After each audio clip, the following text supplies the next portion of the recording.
Pengembang tafsir Al-Quran. 1. Seorang pengembang tafsir Al-Quran sedang menganalisis perbedaan metodologi penafsiran antara tafsir Bi Al-Masur dan tafsir Bi Al-Rai. Manakah dari pernyataan berikut yang tidak benar mengenai perbedaan kedua metodologi tersebut? A. Tafsir Bi Al-Masur lebih bergantung pada riwayat, sedangkan tafsir Bi Al-Rai lebih mengandalkan ijtihad. B. Tafsir Bi Al-Masur selalu lebih akurat dibandingkan tafsir Bi Al-Rai. C. Tafsir Bi Al-Rai memungkinkan penggunaan pendekatan ilmiah modern dalam penafsiran. D. Tafsir Bi Al-Masur cenderung lebih terbatas dalam menghadapi isu-isu kontemporer. E. Tafsir Bi Al-Rai memiliki risiko lebih tinggi terhadap penyimpangan makna ayat. Jawaban yang tepat dari soal di atas adalah B. Pembahasan dari pertanyaan di atas yaitu, bahwa pernyataan bahwa tafsir Bi Al-Masur selalu lebih akurat adalah tidak benar. Meskipun tafsir Bi Al-Masur dianggap lebih otoritatif karena mengandalkan riwayat, tidak berarti selalu lebih akurat. Tafsir Bi Al-Rai yang dilakukan dengan metode yang tepat dan oleh ahli yang kompeten juga dapat menghasilkan penafsiran yang akurat dan relevan, terutama dalam menghadapi isu-isu kontemporer. Kita masuk soal berikutnya. 2.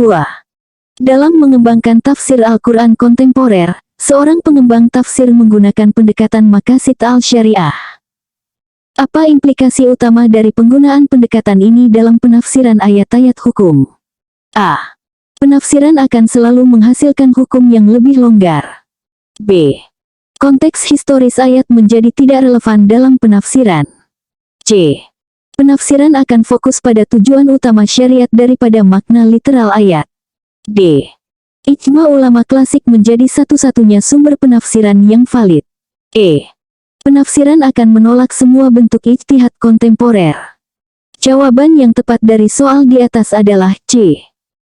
Pembahasan dari pertanyaan di atas yaitu, bahwa pendekatan maqasid al-syariah dalam tafsir Al-Quran berfokus pada pemahaman dan penerapan tujuan utama syariat Islam, bukan hanya pada makna literal ayat. Ini memungkinkan penafsiran yang lebih kontekstual dan berorientasi pada kemaslahatan, tanpa mengabaikan prinsip-prinsip dasar syariat. Kita masuk soal berikutnya. 3. Seorang pengembang tafsir Al-Quran menemukan perbedaan qiraat dalam suatu ayat yang mempengaruhi maknanya. Langkah apa yang paling tepat diambil oleh pengembang tafsir tersebut? A. Mengabaikan perbedaan qiraat dan hanya fokus pada qiraat yang paling populer. B. Menganggap ayat tersebut tidak dapat ditafsirkan karena adanya perbedaan qiraat. C. Menganalisis implikasi makna dari setiap qiraat dan mengintegrasikannya dalam tafsir. D. Memilih satu qiraat yang dianggap paling kuat secara linguistik tanpa mempertimbangkan yang lain. E. Menghapus ayat tersebut dari mushaf karena dianggap problematis. Jawaban yang tepat dari soal di atas adalah C. Pembahasan dari pertanyaan di atas yaitu, bahwa langkah paling tepat adalah menganalisis implikasi makna dari setiap qiraat dan mengintegrasikannya dalam tafsir. Perbedaan qiraat seringkali memperkaya makna ayat dan memberikan pemahaman yang lebih komprehensif. Pengembang tafsir harus mampu mengakomodasi perbedaan ini dan menjelaskan bagaimana setiap qiraat berkontribusi pada pemahaman ayat secara keseluruhan. Kita masuk soal berikutnya. 4. Dalam mengembangkan tafsir tematik atau maudhui, seorang pengembang tafsir Al-Quran menghadapi tantangan ketika menemukan ayat-ayat yang tampaknya kontradiktif.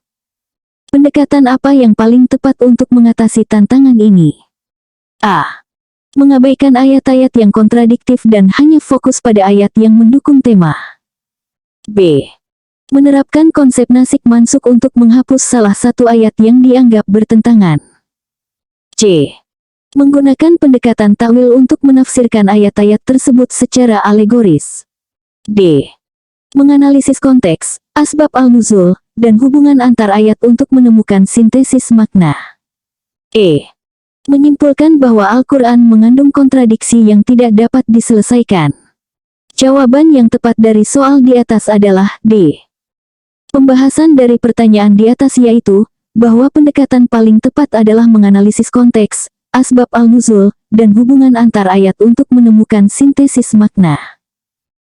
Ini memungkinkan pengembang tafsir untuk memahami ayat-ayat yang tampaknya kontradiktif dalam konteks yang lebih luas, menemukan korelasi dan komplementaritas antar ayat, serta menghasilkan pemahaman yang komprehensif dan koheren dalam kerangka tafsir tematik. Kita masuk soal berikutnya. 5.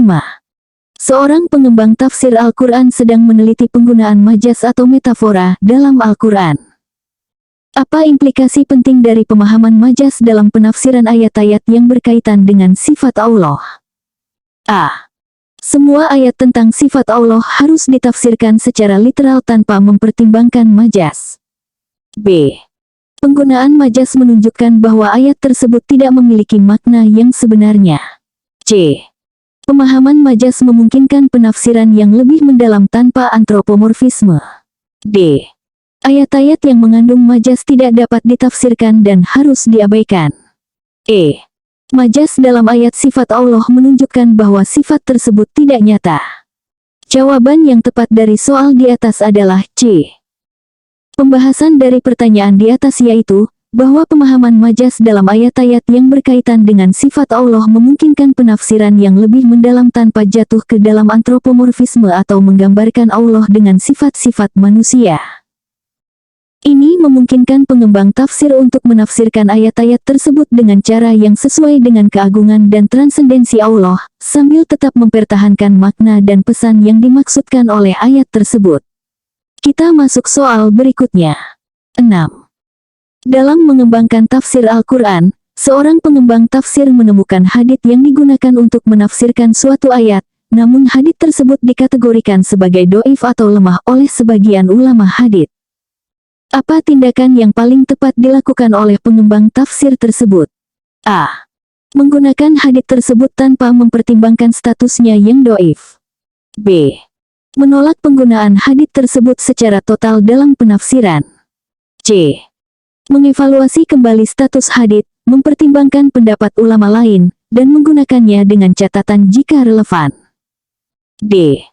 Mengganti hadits tersebut dengan ayat Al-Quran lain yang dianggap mirip maknanya. E. Mengabaikan ayat yang ditafsirkan karena tidak ada hadits sahih yang menjelaskannya. Jawaban yang tepat dari soal di atas adalah C.